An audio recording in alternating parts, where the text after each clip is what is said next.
Good evening, everybody. Enter the stars. And thanks to you guys who could make it out this evening. Quite frankly, tonight, we're going to be covering some things that you've actually never heard before. Now, I did a lot of research into the fallen angel incursion at the summit of Mount Hermon. And I was shocked that there was additional revelations just left laying around, things that really no one else had considered to this point.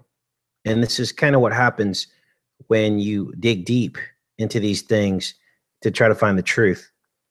Now, as you guys gather in, I do want to mention that the devil has counterfeited many of the holy things to try to be like the Most High. And he does this because he understands that there's power in this, in deceiving us. So what you're going to see tonight, based on what we've uncovered, is overlays with some of God's creation in this incursion that came down at the summit of Mount Hermon. Now, what I found was unbelievable. I was actually shocked, again, that these discoveries had not been made yet. We're going to get into some of these things. Now, what am I talking about? Well, God is a God of math, and the devil has counterfeited the Most High's math in this incursion at the summit of Mount Hermon, in its location, as well as some of the other things and facts surrounding this. So I appreciate that you guys could all make it out tonight. I'll give a couple of shout outs and then we'll go ahead and get started. Again, this is unbelievable. I've got some notes pulled up over here so we can get into this. Now, this is Mount Hermon, and as you can see, it is at the 33rd degree north latitude. Now, that in of itself is not a synchronicity. But when you begin to factor in some of these other facts surrounding this location and this site, where the book of Enoch says that the fallen angels came down, then you begin to see the whole picture emerge. Now, what did Enoch say about Mount Hermon? Well, he said that 200 came down at the summit of Mount Hermon, and that they were fallen angels, and there were 20 of them that were leaders. So each of these leaders most likely had 10 angels beneath them. So we have 20, a 10, and a 200. Well, interesting enough, when I began to look at the mathematics surrounding the number 200, Wikipedia said this is the smallest base 10 unprimable number. It cannot be turned into a prime number by changing just one of its digits to any other digit. So here you have your 10 leaders, you have 200 total fallen angels, and all of them had to swear an oath. They were all mutually implicated. In other words, they all promised each other, and not one of them changed their digit, so to speak. So mathematically already we have a strange synchronicity, okay? Numbers just don't divide up like this. So here they came down at the summit of Mount Hermon. Now, I got a picture of Mount Hermon pulled up, and this is unbelievable. There is a temple here. It's at the summit of Mount Hermon here, was what you're looking at. And the temple is called Khazar Antar. We're going to dig into this temple. And interestingly enough, nowhere on the internet is the exact geographical location of this temple found anywhere. In other words, we're looking at the summit, but amongst the rock and the snow, we will never know exactly where this temple is because nowhere is the exact coordinate given. Now, what you're looking at here is the highest UN base in the world. It is at the summit of Mount Hermon, is what you're looking at. I also want you to notice this shape of the road, which is done on purpose. And we're going to get into that as well. I'm going to show you visuals. Those of you that were fortunate enough to make the show tonight, you're in for a treat, because again, we're going to discuss things that have never been discovered with regards to these fallen angels. Hopefully our broadcast is not interrupted, which it has been in the past. So I dug really deep and I actually found a layout, a floor plan of this temple. And what makes this temple so important? Let's take a look. This temple is actually the highest in the world. Here's the name, Khazar Antar. There's a sacred building made of hewn blocks of stone on the summit of Mount Hermon, known as Khazar Antar. It is the highest temple of the ancient world. Now that's really important. And for there not to be a GPS coordinate of this highest temple of the ancient world is very suspect and suspicious. It was documented by Sir Charles Warren in 1869. Warren described the temple as a rectangular building sitting on an oval stone plateau without roof. He removed a limestone stele from the northwest of the oval. Basically, this is like a sign, but it's made out of stone. He broke it in two pieces and carried it down the mountain and back to the British Museum, where it currently resides. An inscription on the stele was translated by George Nicholsburg to read, "According to the command of the greatest and holy God, those who take an oath proceed from here." Nicholsburg connected the inscription with oath taken by the angels under Samjaza, who took an oath together, bound by a curse in order to take wives in the book of Enoch. And this is exactly what we were just talking about. So this discovery confirms that this is in fact the location where the fallen angels came down.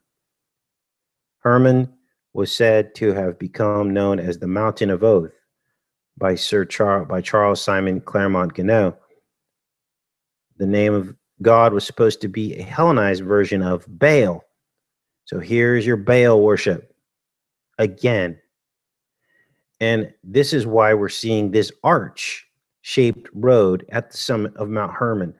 But this goes deeper, and I'm going to show you what the arch most likely represents. This is going to blow you away. So this is it. Here's Pan. They've got Pan here. Pan, the Greek god of sex, orgies, and everything else. He was half goat. He was a horned god. At the foot of Mount Hermon is the temple of Pan, and we covered that in a previous video. All of this is connected, you guys. All of it. Now, let me go back in the chat. Make sure we're still connected. Thanks you guys all for coming out. Let's keep going with this while we have a connection. This is Khazar Antar.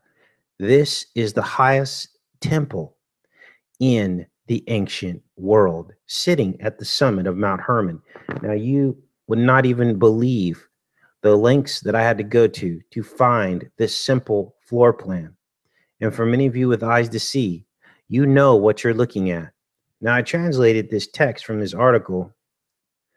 This was actually the floor plan drawn by Sir Charles Warren, the guy who found the stele, that found the sign that said that these fallen angels came at this site.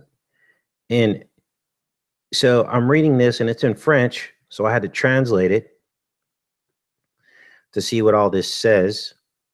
This says the floor plan of the sanctuary. This says drawing by Warren. Let's take a look at the translation. It says here, this is more of a description. Jerome mentions the high place that crowns Mount Hermon at 2,814 meter altitude on the site of Khazar Antar. From Rakaya al-Qaeda to the west, from Bahar to the east, the ascent to the site lasts at least 6 hours. The sanctuary occupies a natural terrace around a rocky cone dug in its center. It consists of an oval enclosure made of blocks of large apparatus carefully erected. A small temple open to the east rises to the southwest of the temenos. A cave is to the northeast of the sanctuary. The Greek inscription discovered to the northwest of the parabola, indicates that the high place is devoted to a god, qualified as a very great and saint. The name text suggests that the access to the site is reserved for the faithful who take the oath. Kaiser Antar. This is it. We found it. I looked everywhere, and this is like the only image on the entire internet. Now, what you're going to see in the second part of this show is unbelievable, because we're going to superimpose this over what I believe they're trying to depict here.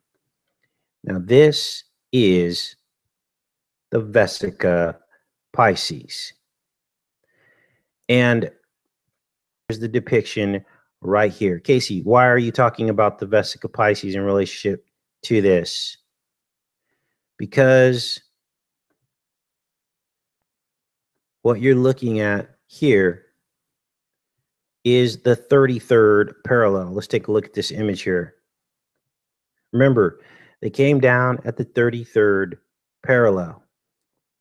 Here we have the mathematics of the Vesica Pisces. I just showed you also the golden ratio, the golden spiral emanating out from this image here. This is the golden ratio, but it gets more exact, because we saw at the site that the Vesica Pisces is formed by the road. This is the center of the Vesica Pisces. It's also the arch of Baal. Now let's take this a step deeper. So we've got the spiral. We've got the mathematics of the threes. The square root of 3 is what they're showing us here in some of these angles. We've also got the 33. What is the 33? It is CC. So let's pull this up here. Arch. This is the arch of Baal, and this matches this. The road going into the UN. Let's minimize this. This is exactly what they were hiding in plain sight. There it is. Here's the side by side. What else links this site to the Vesica Pisces? Other than the golden ratio of the actual site, and which is this shape, right? This shape, the golden ratio. And we also have the actual site with the Vesica Pisces in it. Let's see, let's pull this up here. Well, there's more, because you have C and C facing each other. This is the C and the C. And now in Roman numerals, 200, the number 200 is depicted as a C and a C. And 200 angels came down at this location. Okay. So we had 200 angels coming down at this location, which is C and C. Now, Chanel actually depicts this. When you look at the Chanel, let's see, did I close that? Let's see if we can find this. Let's put in CC Vesica Pisces.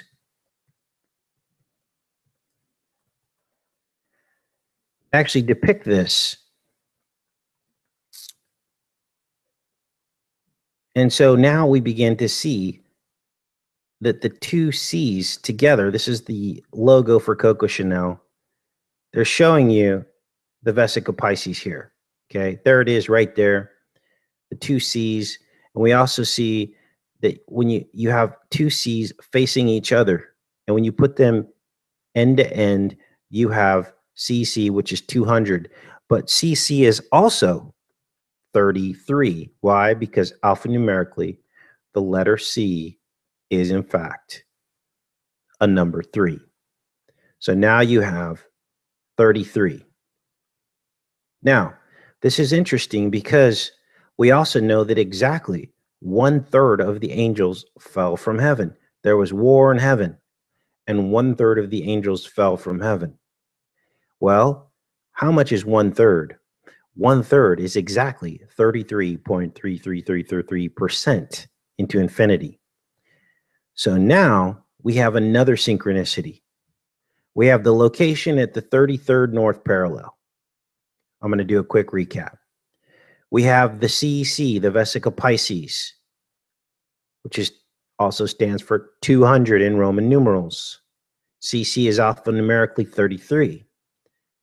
So the question becomes, is this event of where these 200 angels came down, is this one and the same event of 1/3 of the angels being thrown down from heaven? Is it an event related to the 1/3 of the angels? I don't know the answer to that, but I'm just showing you the synchronicities of how they're similar and how all of this fits in mathematically. Now, the Bible refers to multitudes of people or things as grains of sand. So don't you think it's interesting that the word thousand has the word sand in it? Thou sand. And the word grand, which also means 1,000, kind of sounds like a grain of sand.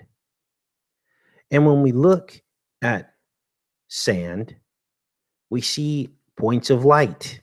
We see what appears to be like galaxies and stars in the actual makeup of microscopic pieces of sand. Now, the Bible mentions sand and stars in the same sentence. Sand, stars, Bible. And we're going to look at some microscopic pieces of sand as well. Here it is here, Genesis 22:17. I will surely bless you and make your descendants as numerous as the stars in the sky and the sand and the seashore. So why would God talk about the sand and the stars in the same sentence? I'm going to show you why. Sand under a microscope. This is unbelievable because these microscopic images of sand look a lot like the stars and galaxies in the sky. Do they not? Many of them with spirals, just like the spiral galaxies, with different colors. He knows. Now, we're talking about mathematics. We're jumping around a bit here. But what I want you guys to understand is there's a lot more to these fallen angels coming to earth than we're told.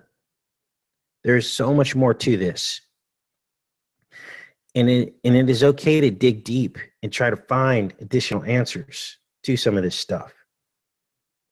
Now, what else do we have here? I was looking into other references to the number 33. And what I discovered was that there are, in fact, 33 vertebrae in your back. But that's only if you count the bones of the coccyx, which is the very bottom of your spine, if you count the 5 bones separately. If you don't count the 5 bones separately, then you have 28 bones in your back plus the 1, so you have 29. Now, this 28 number comes up often, okay? Jesus said there were 14 generations between Abraham and David, and then 14 more generations from David to the crucifixion of Christ. That's 28 total generations. I think I got that right. Correct me if I'm wrong. And so this means something. This is number 28. We also saw that the World Trade Center stood for 28 total years. And at exactly the halfway point, the 14th year, almost as if they knew that it was only going to last 28 years, they opened Building 7. They opened Building 7, which in 1987, that was the halfway point to 9/11. And when they opened Building 7, it was 47 stories tall. What was the Hebrew year it opened? 1987 was Hebrew year 47. They knew that in another 14 years, they were going to bring down Building 7 and the rest of the World Trade Center. Now, we've covered those numbers, synchronicities on this channel before, but it's important to mention that the enemy is doing these rituals to basically try to mock the Most High, okay? So when people tell me they're absolutely sure Jesus died at 33 years old, I tell them, you don't know that for sure. Now, 33 is also, according to the Newton scale, the temperature at which water boils. There's a reason for that. That's not an accident. Also, the divine name Elohim appears 33 times in the story of creation in the opening chapters of Genesis. So I looked deeper into what Khazar Antar, this highest temple in the world, was really about. So I wanted to know. So I started digging this apart, and I started trying to look at the words of what this is, this Khazar and this Antar. Now, Khazar is kind of like a prefix word that's used across several of these temples. There's about 26 temples on the summit and the surrounding areas of Mount Hermon, but this one is the highest. So I decided to focus in on this. So I looked at Antar and I was like, what is Antar? And I was like, that's Antares. So I looked at Antares, and lo and behold, this is the star Antares. Okay. This is unbelievable, because Antares, another name for it, is the Lord of the Seed. Now, we're going to get to the point of all this by the end of the show, because what the Vesica Pisces really is the combination of the God seed and the serpent seed. And in the middle, where the union is the arch of Baal. This is the union between fallen angel and mankind, the Vesica Pisces. And this is why you see this in Washington, D.C., surrounding the Washington Monument. These two circles represent cells merging together. We're going to get into that. But I looked into Antares, and it's also called the Lord of the Seed. That's what Antares is called. It's right here in this Wikipedia page. And for 2 to 3 weeks on either side of November 30th, it is not visible. It goes dark because it is too close to the sun and you can't see it. Well, lo and behold, November 30th, actually November 29th, the day before, is the 333rd day of the year. And of course, 11/3, November 30th, 11 times 3 is 33. So now you see that Antares also links in to Khazar Antar, the very location where these fallen angels came down from heaven to mix with the seed of women. Are you seeing how all this fits together? The Vesica Pisces, the mixing of the fallen angels with the seed of man. This is their symbol. Then we see at the actual site that they have the Vesica Pisces. This is where they mixed the two cells mixing together. What do these two cells look like? This is here, the Vesica Pisces. This is it. It's two seeds mixed together. And now you know the ultimate truth. And this goes deeper because what you're really looking at right here is the Hill Valley. Casey, what is the Hill Valley? Hill Valley was mentioned in Back to the Future. Here's the hill in the valley, and this is it. When the first cell division occurs and the cell begins to pull apart or go together, you're seeing man and angel seed mixed together. And here is the Hill Valley.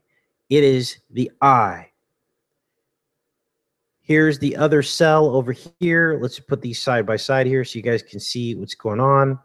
You are looking at these two images are one and the same. And when you look into the outside world, the material world, this belongs to the serpent. And God said, the kingdom of heaven is within. This is where you will find the ultimate truths, which is what we do on this channel. But the serpent wants you looking out into the material because that is where he will be able to deceive you.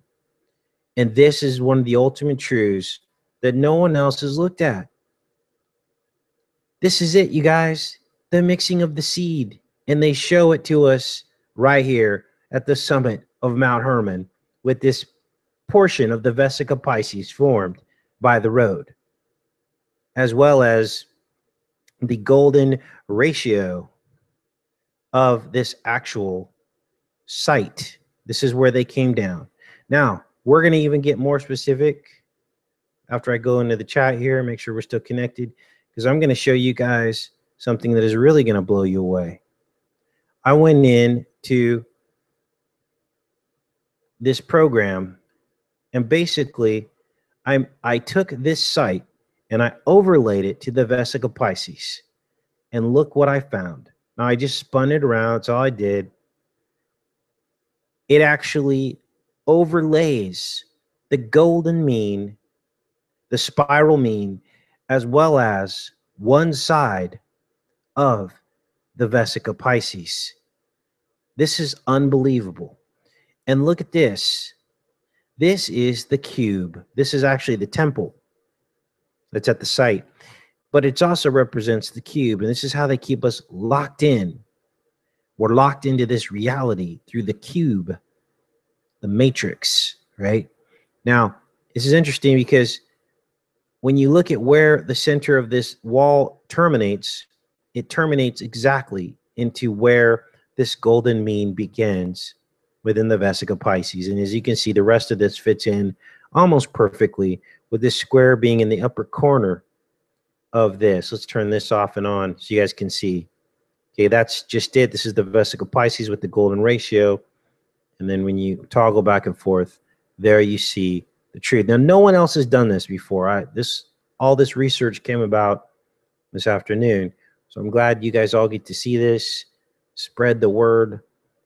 I believe we found the answers to what's going on here. The mixing of the two seeds, the Vesica Pisces. And that's why you see the Washington Monument with the giant phallus sticking up out of it, because that represents the serpent. And they worship the serpent, of course. Now, I'll be in the chat to answer questions that you guys may have, but I want to make sure we covered everything first. I think we got everything.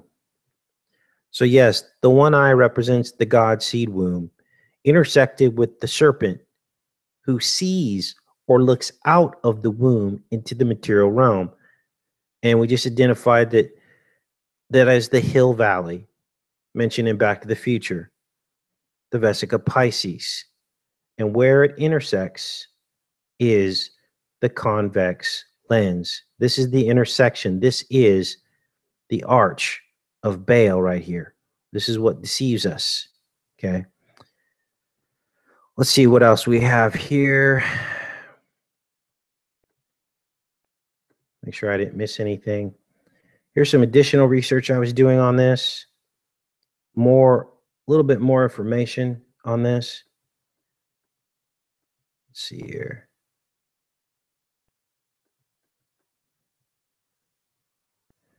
So here they're talking about the actual site, Khazar-Antar.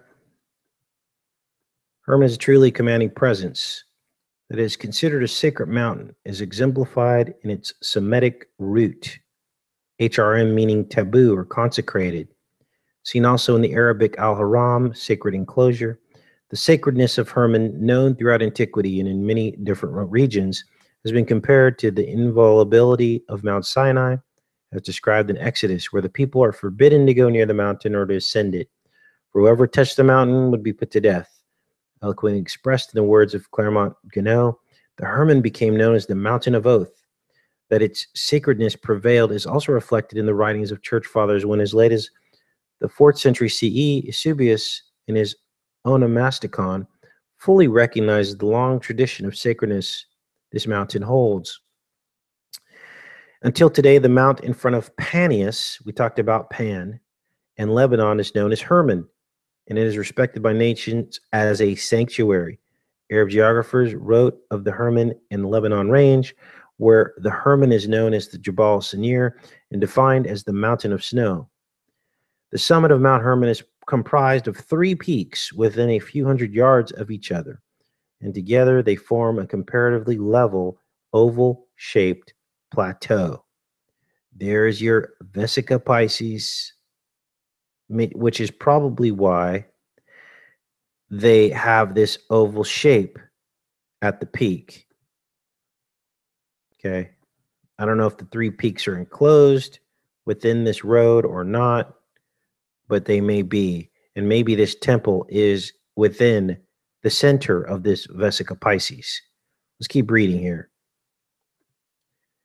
It says the highest of these peaks is in the southwest, where the remains of a sacred enclosure of hewn stones surround what was once a temple structure known as Khazar Antares, right?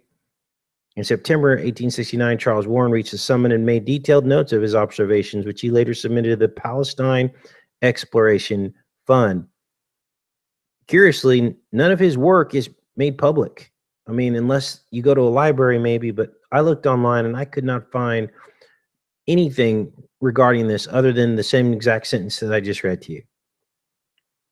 He describes finding the ruins of an unroofed rectangular building, the temple or saculum, which appeared to be of more recent date than the stone oval.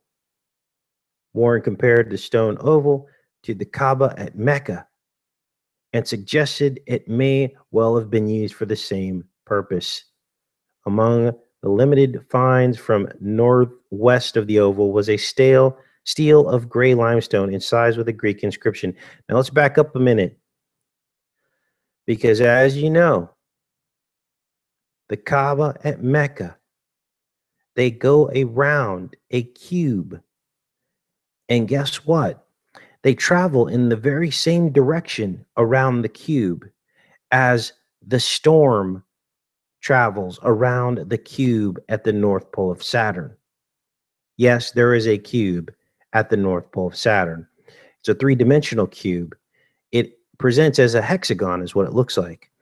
But the storm is moving in a direction, and the folks at Kaaba who worship, the Islamists who worship at that cube in those big crowds, they are moving around it in the exact same direction as the storm at the North Pole of Saturn.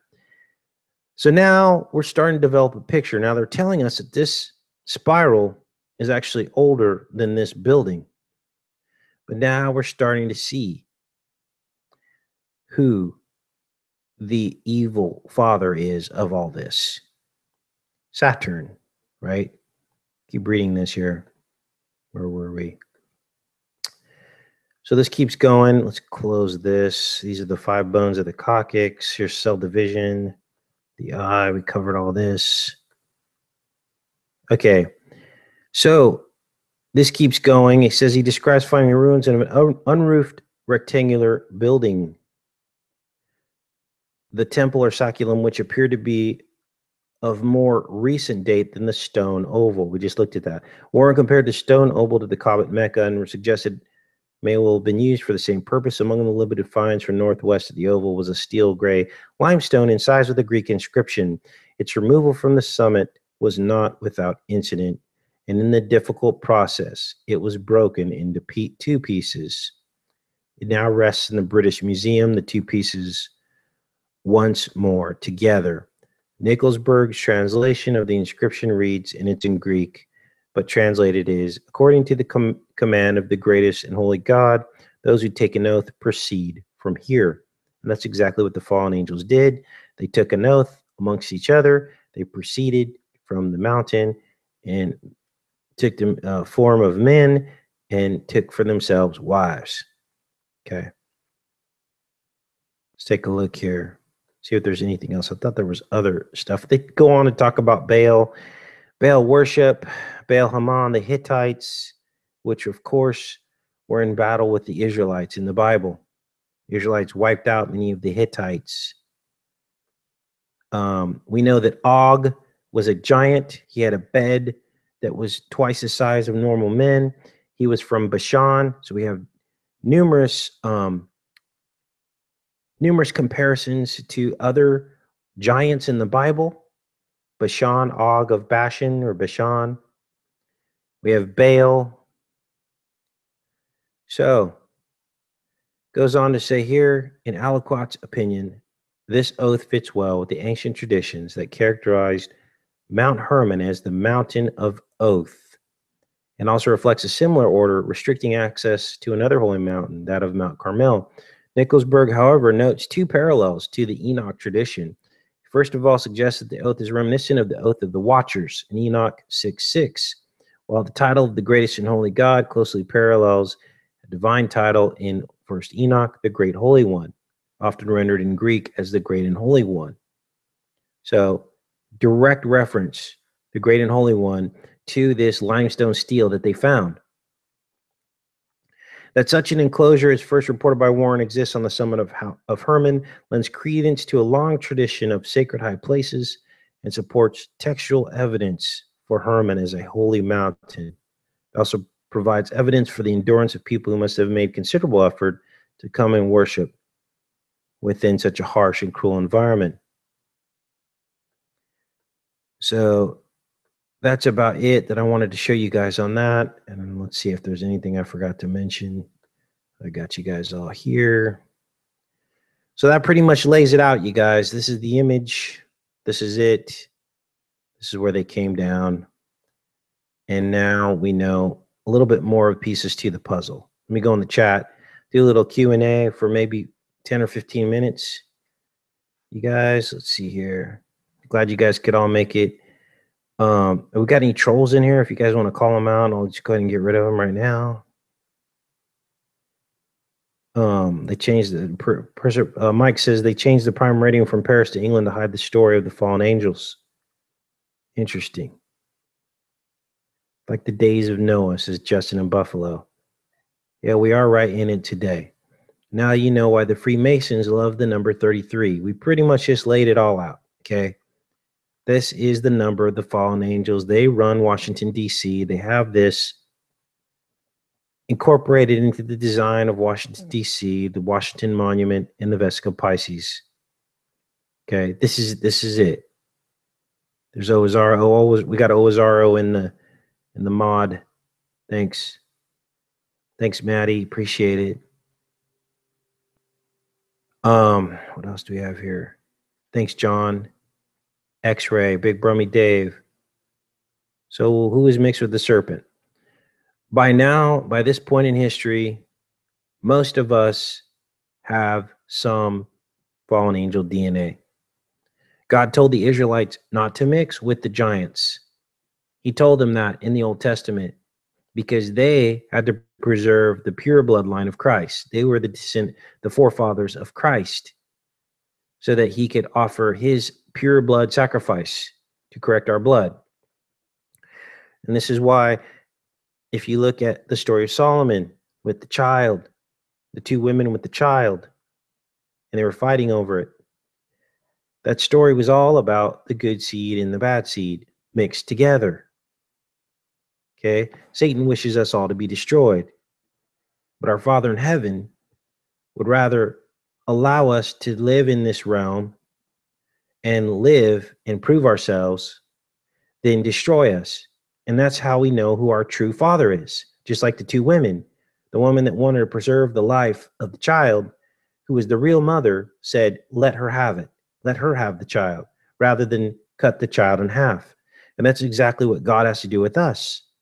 He has to let the wheat and the tares grow up together. In other words, he has to let our mixed blood be born, live our life, and we have to choose good.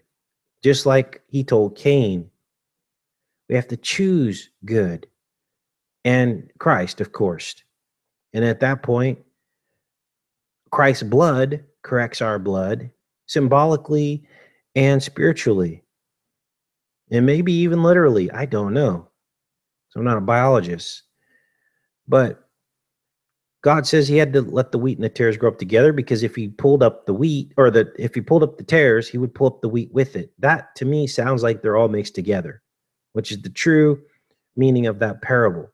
But the parable is always misunderstood because people don't want to look at the truth. So the fact that we're all probably mixed, or most of us, there is a remnant that was not mixed, but we don't know who those are. And it doesn't mean that we have any less of a chance to have salvation.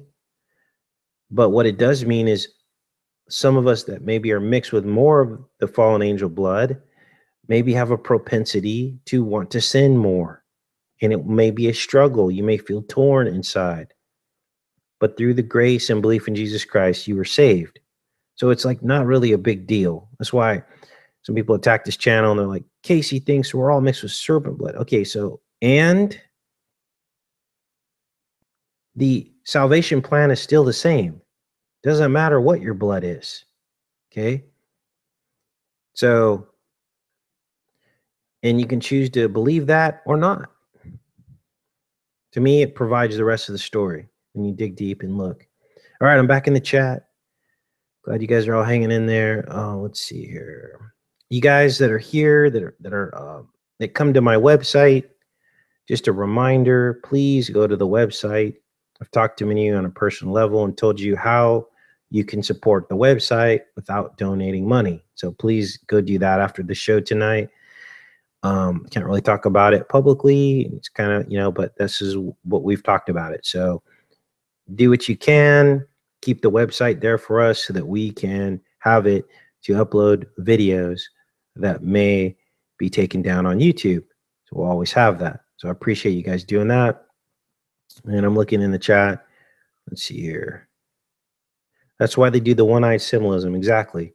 Your eyes and your head represent the eyes of good and evil, the duality, the tree of the knowledge of good and evil. One of your eyes is connected to your right eye is connected to your left brain, and your left eye is connected to your right brain. It crisscrosses in the middle.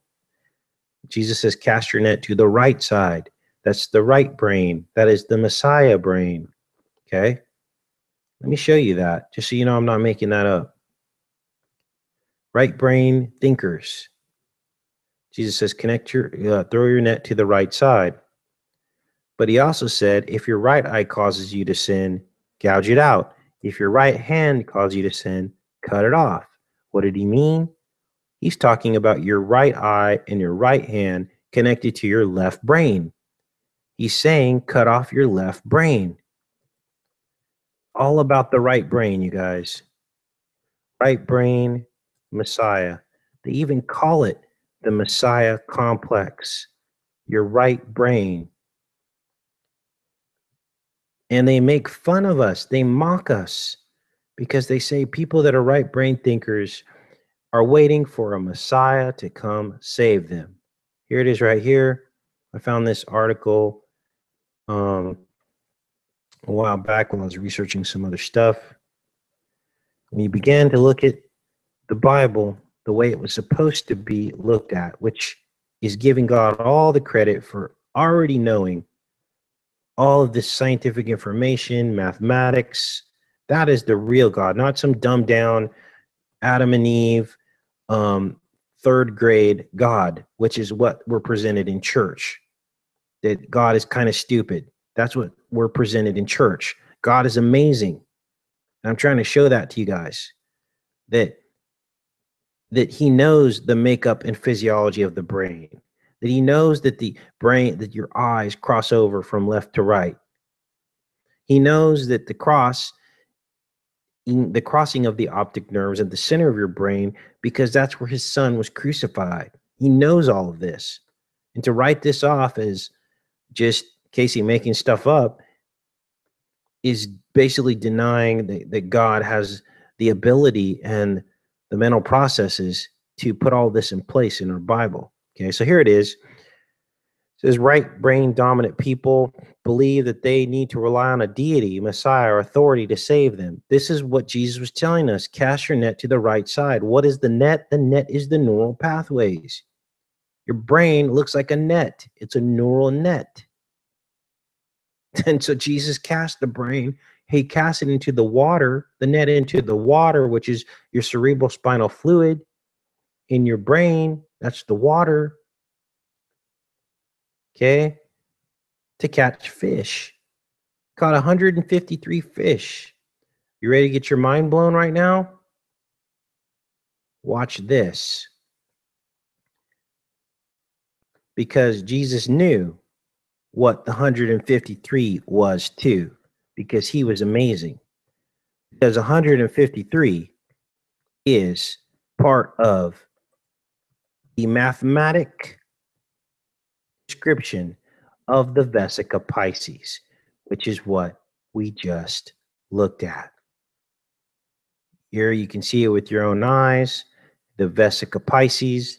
These are the 153 fish mentioned in your Bible. This is Jesus the fish, because he's going to reclaim his seed through his crucifixion. Reclaim the seed back away from the serpent. He's not going to allow this merging to happen. Okay. Here's the 153 fish Jesus caught in the net by casting it to the right side, the right brain. You see, I hope all this makes sense to you guys. There it is right there in plain sight.